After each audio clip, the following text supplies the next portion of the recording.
Hi అండి, welcome to Varalakshmi blogs. అందరూ ఎలా ఉండ్రు, బాగున్నారా? ఈరోజు చామకూర పప్పు చేసుకుందాము.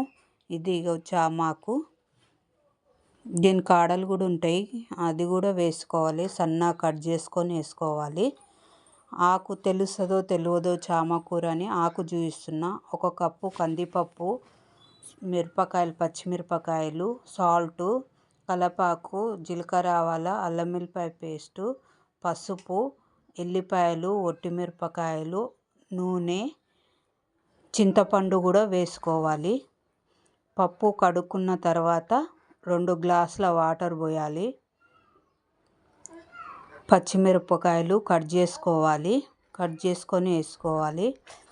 అల్లం వెల్లిపాయ పేస్టు 1 స్పూన్ వేసుకోవాలి. 1 టేబుల్ స్పూను పసుపు, 2 టేబుల్ స్పూను ఆయిల్ వేసుకోవాలి.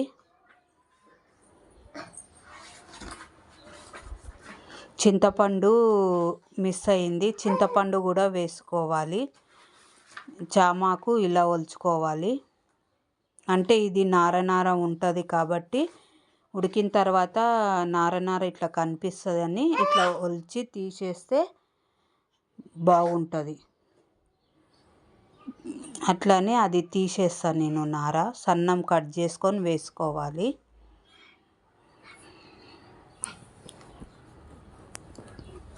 చాలా బాగుంటుంది చామకూర పప్పు. పాలకూర టైప్ లాగానే ఉంటుంది. కడుక్కొని దాంట్లో వేసుకోవాలి. దీంట్లో చింతపండు కూడా వేసి కుక్కర్ ఢక్కన పెట్టి 3 విజిల్లు వచ్చే వరకు ఉడికించుకోవాలి. ఉడికిన తర్వాత పప్పు గుత్తితోన రుద్దుకునాలి.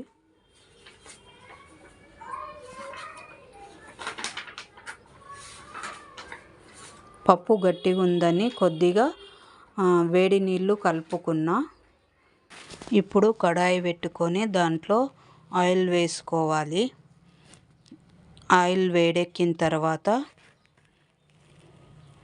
వెల్లిపాయలు, ఎండుమిర్చి, 2 టేబుల్ స్పూన్లు జీలకర్ర, ఆవాలు వేసుకోవాలి.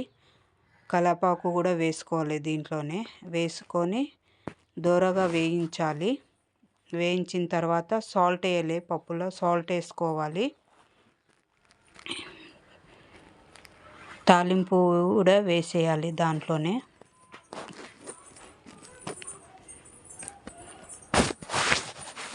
వేసుకొని అంతా మంచిగా మిక్స్ చేసుకొని అంతే, పప్పు చామకూర పప్పు అయినట్లే.